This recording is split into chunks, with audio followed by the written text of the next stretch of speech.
നമ്മുടെ 1K celebration video എല്ലാവരും കണ്ടെന്ന് വിചാരിക്കുന്നു. അതിന്റെ പിന്നാമ്പുറ കാഴ്ചകൾ നിങ്ങൾ കാണണ്ടേ. വളരെ നാച്ചുറൽ ആയിട്ടായിരുന്നു എന്റെ ആക്ടിങ് കേട്ടോ. കാരണം നമ്മൾ കേക്ക് ഓൾറെഡി കൊണ്ടുവന്ന് മേശമേൽ വെച്ചതിന് ശേഷം വീഡിയോ എടുക്കാൻ വേണ്ടി വീണ്ടും നമ്മൾ അതിനൊരു ഇൻട്രോ ഉണ്ടാക്കിയെടുക്കാണ്.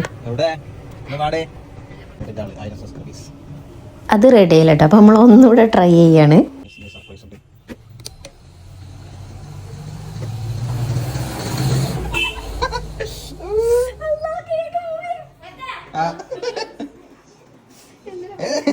അങ്ങനെ സക്സസ് ആയിരിക്കുകയാണ്. എൻ്റെ കുടുംബം മൊത്തം ഇതിൽ പങ്കാളികളാണെന്നുള്ള സന്തോഷ വാർത്ത ഞാൻ എല്ലാവരെയും അറിയിക്കുകയാണ്. അപ്പൊ നമുക്ക് കാര്യങ്ങളിലേക്ക് കിടക്കാം. സംഭവം കേക്ക് കൊണ്ടുവരുന്നുള്ളത് എനിക്കറിയാം, പക്ഷെ ഇതിൽ എന്താ എഴുതിയെന്നുള്ളതൊക്കെ എനിക്ക് സർപ്രൈസ് ആയി കേട്ടോ. നല്ല ഭംഗിയുണ്ട് ഇനി എഴുതിയൊക്കെ കാണാൻ വേണ്ടിയിട്ട്. ഞാൻ വളരെ വളരെ വളരെ ഹാപ്പിയാണ്. ചിലപ്പോൾ ഈ വീഡിയോ കാണുന്നവർക്ക് തോന്നുന്നു 1000 സബ്സ്ക്രൈബ് ചെയ്യാനാണോ ഇത്രയും വലിയ ഷോ ഓഫ് ഒക്കെ നടത്തുന്നതെന്ന് ചിലപ്പോൾ തോന്നാൻ ചാൻസ് ഉണ്ട്. പക്ഷെ എനിക്ക് തോന്നുന്നു എല്ലാ യൂട്യൂബേഴ്സിനും അത്രയും റിലേറ്റ് ചെയ്യാൻ പറ്റുന്ന ഒരു മൊമെന്റ് ആയിരിക്കും ഈ 1000 സബ്സ്ക്രൈബേഴ്സ് എന്നാണ്. കാരണം നമ്മൾ ഈ 0യിൽ നിന്ന് 1000 എത്താന്ന് പറഞ്ഞാൽ അതൊരു ചെറിയ കാര്യമല്ല. കാരണം നമ്മൾ അത്രയും കഷ്ടപ്പെട്ട് ഈ ഒരു 1000 എന്നുള്ളൊരു മൊമെന്റ് കാണാൻ വേണ്ടി ഓരോ ദിവസവും നമ്മളിങ്ങനെ വെയിറ്റ് ചെയ്തുകൊണ്ടിരിക്കും. അപ്പൊ ഏതൊരു യൂട്യൂബറെ സംബന്ധിച്ച് 1000 എന്നുള്ളത് ഒരു സെലിബ്രേറ്റ് ചെയ്യേണ്ട മൊമെന്റ് തന്നെയാണ്. അപ്പൊ എന്നെ സപ്പോർട്ട് ചെയ്ത് ഇവിടെ വരെ എത്തിച്ച എല്ലാവർക്കും ഉള്ളിന്റെ ഉള്ളിൽ നിന്ന് ഒരുപാട് ഒരുപാട് ഒരുപാട് ഞാൻ നന്ദി പറയാണ് ഒരിക്കൽ കൂടി. കാരണം എത്ര പറഞ്ഞാലും എനിക്കത് മതിയാവാത്ത പോലെയാണ് തോന്നല്. അപ്പം എല്ലാവരോടും ഇനി എനിക്കിതാണ് പറയാ, ഈ സപ്പോർട്ട് ഇനി എന്നും കൂടെ ഉണ്ടാവട്ടെ. അപ്പം ഇഷ്ടപ്പെട്ടാൽ സബ്സ്ക്രൈബ് ചെയ്യുക, കമന്റ് ചെയ്യുക.